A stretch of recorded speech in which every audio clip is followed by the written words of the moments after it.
کسی بڑی پوسٹ پہ جانا ہے، بڑی جگہ پہ جانا ہے، تو آپ قرآن پر عمل کرنے والے ہیں تو ہمیں کیا ضرورت پڑے گی جا کر کھینچا تانی کرنے کی بھی قرآن کو نافذ کریں؟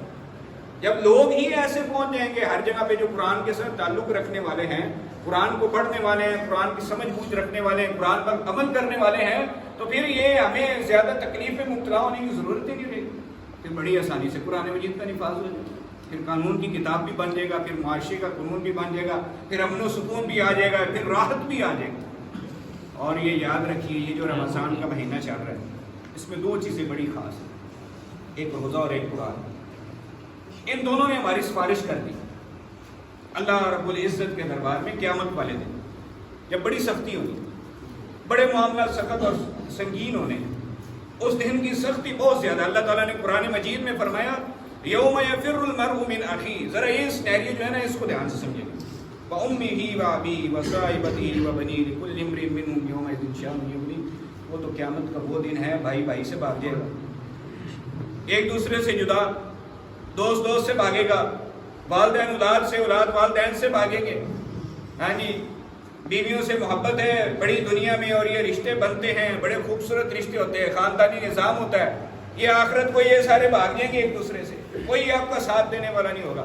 اللہ تعالیٰ فرماتے ہیں اس دن ہر کسی کا کوئی اپنا ہی حال ہوگا، ہر کسی کو اپنی پڑی ہوگی اس دن۔ اس دن اس قرآن اور اس روزے نے ہماری سفارش کر دی۔ الصیام والقرآن یشفعان للعبد یوم القیامہ، نبی کریم صلی اللہ علیہ وسلم نے فرمایا روزہ اور قرآن یہ بندے کی سفارش کریں گے قیامت والے دن۔ روزہ کیا کہے گا اللہ؟ سارا دن میں نے اس کو بھوکے پیاسے رکھا، اس کی خواہشات پہ پابندی لگائی رکھے، اس کو روکے رکھا جھوٹ بولنے سے، غلط کرنے سے، غلط سننے سے، غلط کا ساتھ دینے سے، تو میری سفارش اس کے حق میں قبول کی۔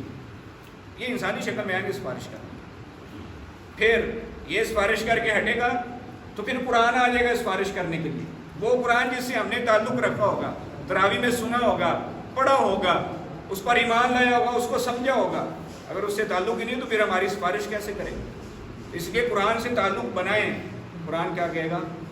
میں نے اس کو رات کے آرام سے روکے رکھا، یہ تراویح میں کھڑا ہو کر سنتا تھا، تراویح پڑھتا تھا، لمبا قیام کرتا تھا، سپارہ، 1.5 سپارہ، سوا پارہ، یہ سنا کرتا تھا قرآن مجید کو۔ اللہ میں نے اس کو آرام سے روکا ہے، آج میری سفارش اس کے حق میں قبول فرما۔ یہ سفارش کے جو معاملات ہیں یہ بھی وہاں ایک ایک نیکی کی وجہ سے لوگ قابو آئے ہیں۔ اللہ ہم سب کو کامیاب فرمائے۔ اور قرآن مجید، اب اس کے ساتھ ایک پہلو قرآن مجید کا آخری اور سماعت کیجیے، بڑا اہم پہلو ہے کہ جو لوگ قرآن سے تعلق نہیں رکھتے اس کے بارے میں اللہ تعالیٰ نے قرآن مجید میں فرمایا وقال الرسول یا ربی ان قوم اتخذوا ھذا القرآن مہجورا، اور رسول کریم کہیں گے قیامت والے دن اے میرے رب، میری اس قوم نے، اب رسول کریم کی قوم کون ہے؟ مسلمان ہے، ہم رسول کریم کی قوم ہے صلی اللہ علیہ وسلم، تو رسول کریم اللہ کے دربار میں یہ دعویٰ دائر کریں گے ان قوم اتخذوا ھذا القرآن مہجورا، اس قوم نے قرآن مجید کو چھوڑ دیا۔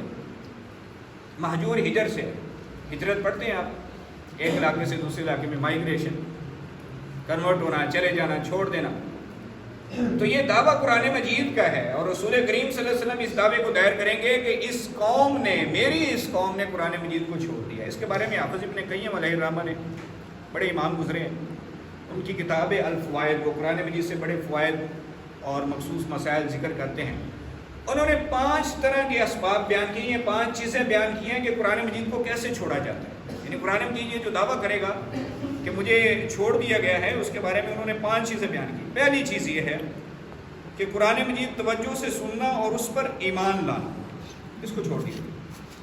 قرآن پڑھا جا رہا ہے، کوئی احترام ہی نہیں ہے قرآن مجید کا کہ قرآن پڑھا جا رہا ہے اور ہم شور نہ کریں، اس کو توجہ سے سنیں، قرآن مجید کو توجہ سے سننا اور اس پر ایمان لانا، یہ پہلی چیز ہے جس کو چھوڑ دیا جائے گا۔ دوسری چیز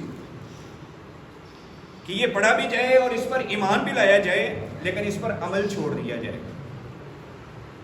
ہاں جی، آج ایک نقطہ، ایک بات میں آپ کے سامنے رکھتا ہوں، ہم مسجد میں بیٹھ کر بھلے جتنا مرضی عمل کر لیں، 1000 رکعت پڑھ لیں، جتنے مرضی نفل پڑھ لیں، ساری نمازیں پڑھ لیں، زکوٰۃ دیں، حج دیں، آپ زندگی میں ایک دفعہ فرض اللہ تعالیٰ آپ کو ہر سال توفیق دے، آپ ہر سال کریں، سال میں عمرے کئی بار کریں، کفار کو اس سے کوئی مسئلہ نہیں، کوئی پریشانی نہیں۔ جب ہم کہتے ہیں نا یہ قانون کی کتاب ہے، یہ عمل کی کتاب ہے، اس کو ہم نافذ کریں گے، قانون اس کا ہم اپنائیں گے، پھر تکلیف شروع ہو جائے گی۔ اقفالھا، یہ جو ہم کہتے ہیں نا کہ نماز میں دل نہیں لگتا، قرآن پڑھنے کو دل نہیں کرتا، یہ ہمارے دلوں پہ زنگ لگ گئے، تالے لگ گئے دلوں پہ۔ اللہ نے کہا ام علی قلوب اقفالھا، یا ان کے دلوں پر تالے لگ گئے ہیں۔ تالے کس چیز کے لگ گئے ہیں؟ کہ قرآن اثر نہیں کر رہا، نماز اثر نہیں کر رہا، تاثیر ہی نہیں ہو رہی۔ کیا کرنا چاہیے؟ اس زنگ کو دور کرنا چاہیے۔ وہ زنگ کیسے دور ہوگا؟ وہ زنگ رونے سے دور ہوگا۔ سر سجدے میں رکھیں اور اللہ کو منائیں، اس زنگ کو اتاریں دلوں سے۔ وہ زنگ اترے گا تو لذت پیدا ہوگی، وہ زنگ اترے گا تو آپ عمل کے قریب آئیں۔ جب تک وہ زنگ نہیں اترے گا آپ عمل کے قریب نہیں آ سکتے، وہ لذت پیدا نہیں ہو سکتی عمل۔ وہ زنگ کیسے آتا ہے؟ اس کو نبی کریم صلی اللہ علیہ وسلم نے بیان فرمایا حدیث پاک میں کہ جب بندہ ایک گناہ کرتا ہے، ایک سیاہ ڈاٹ، بلیک ڈاٹ اس کے دل پہ لگا دیا جاتا ہے۔ جیسے جیسے وہ غلط کام کرتا رہتا ہے، گناہ کرتا رہتا ہے، اس سیاہی میں اضافہ ہوتا جاتا ہے، یہاں تک کہ سارے کا سارا دل سیاہ ہو جاتا ہے۔ اور جب سارے کا سارا دل سیاہ ہو جاتا ہے تو یہ دل زنگ آلود ہے، یہ دل ہے جس پر تالا لگ گیا ہے۔ تو قرآن کا تدبر، تفکر بھی ان کو حاصل ہوتا ہے، سمجھ اور بوجھ بھی ان کو حاصل ہوتی ہے جن کے دل زنگ آلود نہیں ہیں، جن کے دلوں پر تالے نہیں لگے ہوئے۔ تو یہ تالے اور قفل دلوں سے توڑیں، اس زنگ کو دور کریں دلوں سے، اور اس کو دور کرنے کا ایک ذریعہ اپنے رب کو منائیں۔ اور ہمیشہ یہ زندگی میں یاد رکھے گا، رب راضی تو سب راضی۔ یہ ایک جملہ یاد رکھنا ہے زندگی میں۔ دنیا کو آپ نہیں راضی کر سکتے کبھی بھی زندگی میں آپ کو ایک مثال دیتا ہوں، دنیاوی لحاظ سے ایک مثال۔ باپ اپنی ایڑی چوٹی کا زور لگا کے بیٹی کی شادی کرتا ہے، بعد میں سارے منہ روڑ کے کھڑے ہوتے ہیں، سامان نہیں ٹھیک دیا، کھانا نہیں ٹھیک دیا، یہ چیز کی کمی رہ گئی، وہ چیز کی کمی رہ گئی، یہ سارے کہنے والے ہوتے ہیں بعد میں۔ دنیا کو آپ راضی نہیں کر سکتے، رب راضی کریں، دین پر عمل کریں، دین کو پروموٹ کریں، دین سے تعلق بنا دیں، رب کو راضی کر لیں، سب راضی ہوتے ہیں۔ اور یہ اللہ تعالیٰ قبولیت بندے کی ڈال دیتا ہے۔ یہ نبی کریم صلی اللہ علیہ وسلم کی حدیث میں موجود ہے کہ جو بندہ اللہ رب العزت سے تعلق رکھتا ہے، اس کا یہ عالم ہوتا ہے کہ جتنی اس سے اللہ سے محبت ہوتی ہے، یہاں تک کہ اللہ تعالیٰ حضرت جبریل کو بلاتے ہیں اور بلا کر کہتے ہیں کہ فلاں بندہ میرے سے محبت کرتا ہے، تم بھی اس سے محبت کرو۔ اللہ کس کو کہہ رہے ہیں؟ جبریل کو، اس سے محبت کرو۔ کہتے ہیں اللہ ٹھیک ہے، میں محبت کرتا ہوں اس سے، کیا حکم ہے؟ فرشتوں میں اعلان کرو کہ اس سے محبت کریں، اللہ سے محبت کرتا ہے، اللہ اس سے محبت کرتا ہے۔ فرشتوں میں اعلان کر دیا جاتا ہے، اس بندے سے بڑی محبت ہوتی ہے، اس کی قبولیت بڑی ہو جاتی ہے۔ پھر اللہ تعالیٰ فرماتے ہیں کہ اب دنیا میں اعلان کروا دو کہ دنیا والے جو ہے اس کے آگے بچتے چلے جائیں، اللہ اس سے محبت کرتا ہو، یہ اللہ سے محبت کرتا ہے۔ آپ نے دیکھا کچھ لوگوں کو کوئی سٹیٹس نہیں ہوتا ان کے پاس دنیاوی لحاظ سے، دنیا بچتی چلی جاتی ہے ان کے آگے، لائن در کتار کھڑے ہوتے ہیں ایک سلام لینے کے لیے۔ یہ اللہ اور ان کا معاملہ ہے، یہ ہمارے سامنے ان کا ظاہر کچھ اور ہوتا ہے، باطن میں پتہ نہیں وہ کتنے لمبے سجدے کر کے رو رو کر رب سے کیا کیا کلام اور کیا کیا باتیں کر رہے ہیں۔ یہ بڑی معرفت کی چیزیں جو وہ رب سے رکھتے ہیں۔ تو اس لیے قرآن مجید کو چھوڑنا جو ہے یہ کئی اعتبار سے، چوتھی چیز ہم نے بیان کی تھی، اس پر غور و فکر چھوڑ دیا جائے اور اس کی مراد کو سمجھنے کی کوشش ہی نہ کی جائے۔ ہار کے بندہ بیٹھ کے کہنے مجھے تو سمجھ ہی نہیں آتا، ایسا نہیں ہے۔ یہ سمجھنے والی کتاب ہے، غور و فکر والی کتاب ہے۔ ہم کون کون سی تھیوری ہے دنیا کی جس کو حل نہیں کرتے، کون کون سی چیزیں ہیں، کلیے ہیں، نصاب ہے جو ہم پڑھ نہیں دیتے، جس کو ہم سمجھ نہیں جاتے۔ کیا قرآن مشکل ہے؟ بالکل مشکل نہیں، صرف میں نے کہا اس سفر کو سٹارٹ کرنے کی ضرورت ہے۔ اور آخری چیز جس کو امام ابن قیم نے بیان فرمایا کہ چھوڑنا کیا ہے، وہ یہ ہے کہ دل کی تمام بیماریوں کا علاج اس کے ساتھ نہ کیا جائے اور اس کے ساتھ علاج کرنے کو چھوڑ دیا جائے۔ دل کی بیماریاں قرآن دور کرنے والا، پڑھیں، سمجھیں، رب کے دربار میں حاضر ہوں، دعا کریں اس سے۔ انسان اللہ کے سب سے زیادہ قریب اس وقت ہوتا ہے جب وہ سجدے کی حالت میں۔ نبی کریم صلی اللہ علیہ وسلم سے ایک صحابی تھے، وہ نبی صلی اللہ علیہ وسلم کی بڑی خدمت فرمایا کرتے، حضرت انس کے علاوہ حضرت انس نے بھی بڑی خدمت فرمائی۔ نبی کریم صلی اللہ علیہ وسلم نے ایک دن ان سے فرمایا کہ کیا مانگتے ہو، سوال کرو مجھ سے، جو مانگتے ہو میں اللہ سے لے دیتا ہوں۔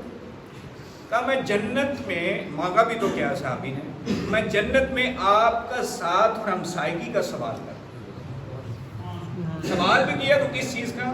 کہ دنیا کی کوئی چیز نہیں چاہیے، جنت میں بھی آپ کا ساتھ چاہیے۔ آپ کا بڑا مقام ہے، بلند مقام پر ہوں گے، مقام محمود آپ کو ملنا ہے، نبیوں کے بھی سردار ہیں، سب سے افضل اور اعلیٰ مقام ہے نبی کریم صلی اللہ علیہ وسلم کا۔ تو صحابی نے سوال کر لیا ہے کہ جنت میں مجھے آپ کی ہمسائیگی چاہیے، تو نبی کریم صلی اللہ علیہ وسلم نے اس کا ایک کلیہ بیان فرمایا، انی علی ذالک بکثرت السجود، جنت میں میرا ساتھ چاہیے تو دنیا میں کثرت سے سجدے کرو۔ جی یہ فرض کے علاوہ سجدے ہیں، فرض والے تو وہ تو ہمیں پورے کرنے ہیں، اس کی تو گنتی اور تعداد پوری کرنی ہے ہمیں، وہ تو قیامت والے دن جیسے عمل تولا جانا ہے ویسے کوانٹٹی اور کوالٹی دونوں چیزوں کی وہاں مانگ ہے، وہاں دونوں چیزیں پوری کی جانی ہیں۔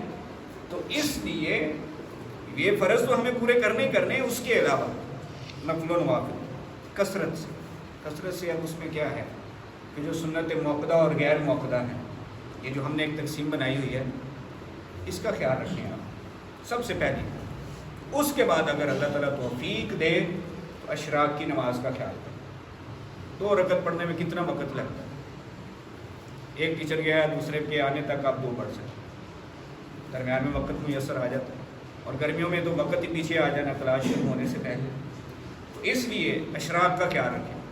نبی کریم صلی اللہ علیہ وسلم فرمایا کہ بندے کے 360 جوڑ ہیں اور ہر جوڑ کے ذمے ایک صدقہ ہوتا ہے روزانہ، اور 360 صدقے دیتے ہوئے پتہ لگ جائے گا، 1 روپیہ بھی ایک صدقہ کرے گا، 360 روپے تو بن گیا نا روزانہ کے، یہ منیمم ہے نا، مطلب کہ حیثیت کے مطابق صدقہ بڑا بھی ہو سکتا ہے۔ تو 2 رکعت آپ نماز اشراق کی پڑھیں تو صدقہ ادا سارے جوڑوں کی طرف سے۔ اسی طرح اگر آپ کو اللہ اس سے بھی زیادہ ہمت اور توفیق دے، آپ تہجد شروع کریں، 2 نفل بھی کافی ہیں، آپ پوری لذت کے ساتھ اور اطمینان کے ساتھ پڑھیں، 2 نفل بھی کافی ہیں، ساتھ اس کے آپ وطر کو شامل کر دیں، رات کو چھوڑ کے اس وطر کو اینڈ پہ لے دیں، اللہ سے مانگے۔ یہ وہ وقت ہے جس کے بارے میں نبی کریم صلی اللہ علیہ وسلم نے حدیث میں فرمایا، آخری چند ایک باتیں، کہ اللہ رب العزت آسمان دنیا پہ تشریف لاتے ہیں ہر رات، کس وقت؟